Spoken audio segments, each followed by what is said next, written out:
Hello everybody, welcome to the Mainstream Indie Music channel. I welcome the 351 subscribers. I just can't believe it sometimes how much you guys have supported this channel. It's amazing. And to all of you visitors too who are not subscribed, welcome. Welcome, I'm glad that you're here. Now, today's episode, also, apologies for last week's episode with my voice. I was really pushing through it, and the week before then too. Honestly, this entire month of June, I've been so sick. It's been crazy. But today, my voice is here. It's not going anywhere. And today's video is about a legendary musician. It is.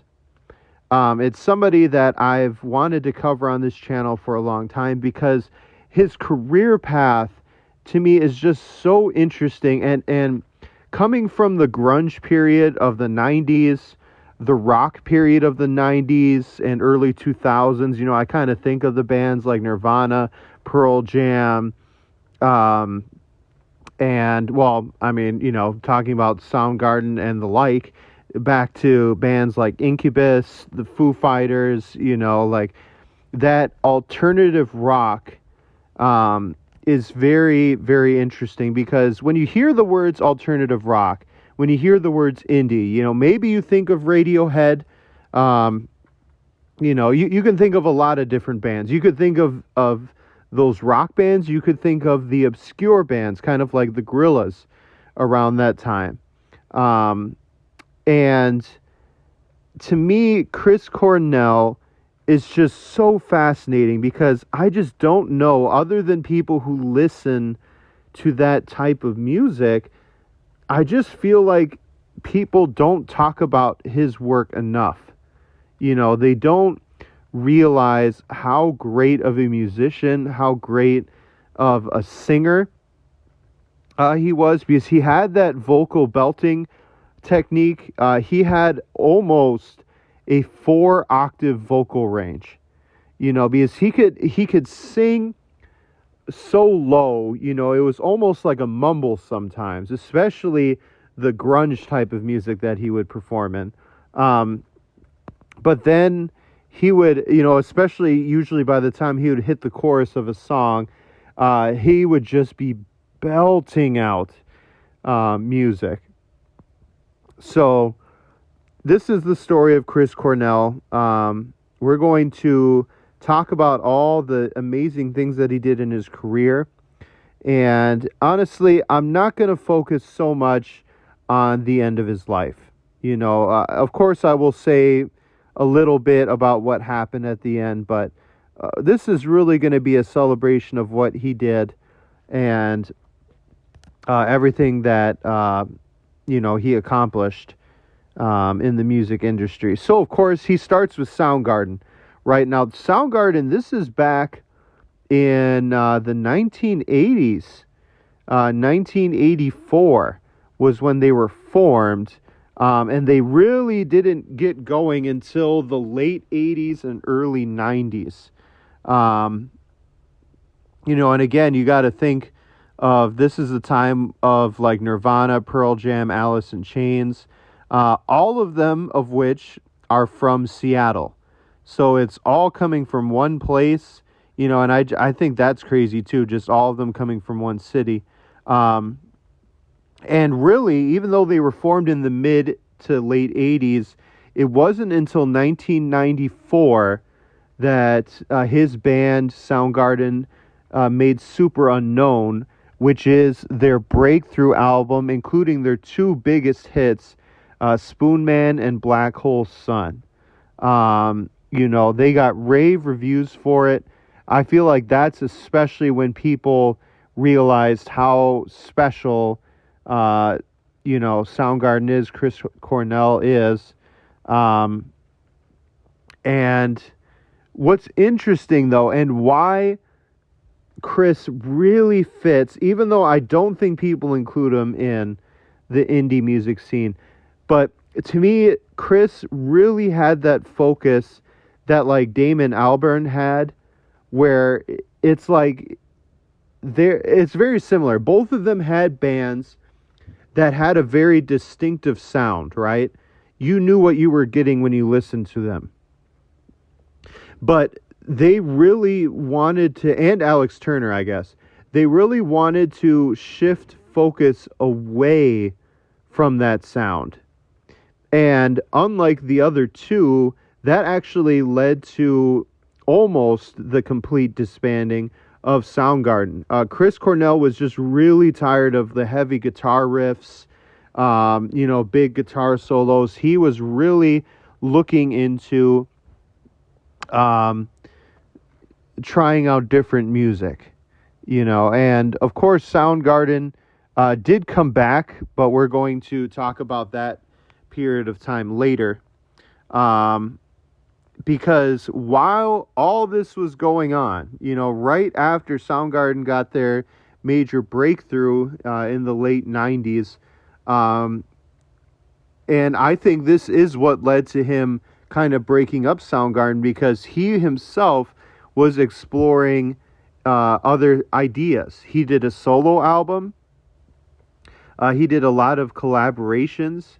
And even to support his tour, he played 61 shows on his very first tour. And he had a lot of support behind his individual shows as well.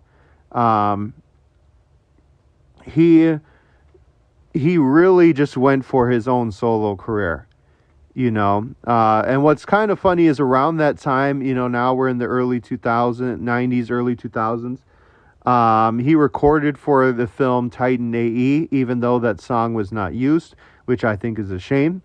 But that led to him making even more and more solo work, because in 2007, he released a second solo album. And the interesting thing about this one, he used a lot more acoustic guitars as well. And what's kind of cool is there's a story that while he was recording the second session, he actually got into a huge car accident on his motorcycle, where he ended up literally getting up from the accident, just banged up, bruised, and bloody, and walked back into the studio and started touring again, which was just amazing. Now, Chris was a big friend of a lot of, unfortunately, tragic people. One of them was Jeff Buckley, and the other one, which kind of falls into our timeline, is Chester Bennington, who he decided to go on tour with them, not majorly, but he would just kind of show up in random sketches with the band. We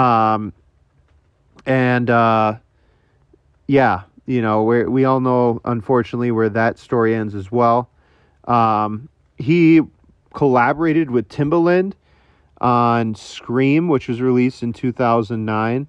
And Timbaland said that he was one of the first rock musicians, and one of the best recording sessions that he ever had was working on that album, which is just absolutely, it's just crazy how many different people he worked with. He continued to release albums. Now, a lot of times too, we know that he not only performed, but he wrote the song for James Bond. He wrote the song for Casino Royale, You Know My Name, which is, again, I don't know how he just stayed this busy. He kept going. And that is not only it, but from 2001, from 2007, he joins a super group with Rage Against the Machine band member, and met up with Rick Rubin, and they formed Audioslave. So not only is he doing all of these things, as a solo artist, he had just come out from Soundgarden, but now he forms Audioslave, which also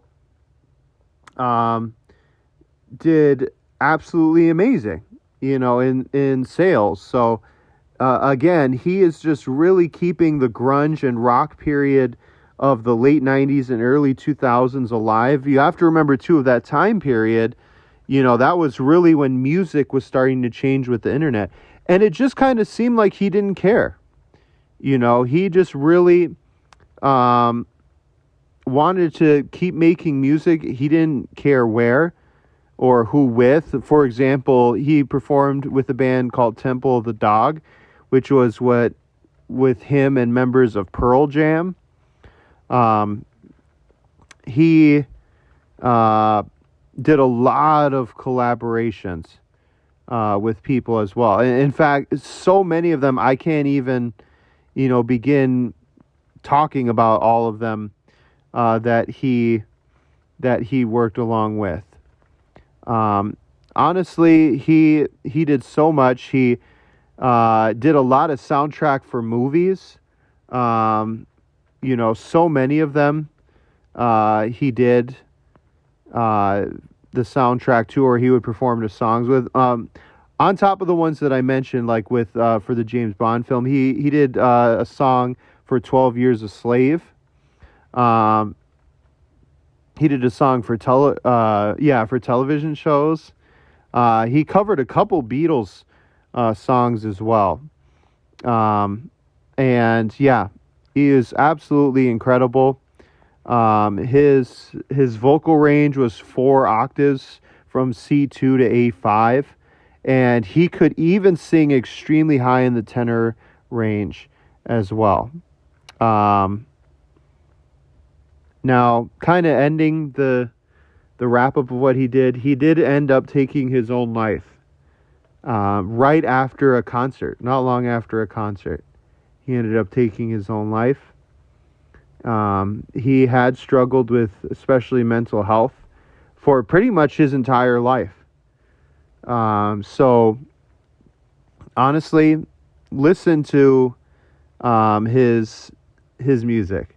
One album I highly recommend that you check out was actually one that he did not that long ago. It was released in 2020, called No One Sings Like You Anymore. I highly recommend you listen to it. It is absolutely incredible.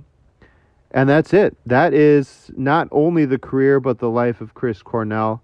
Such an amazing talent. And I will see y'all next time.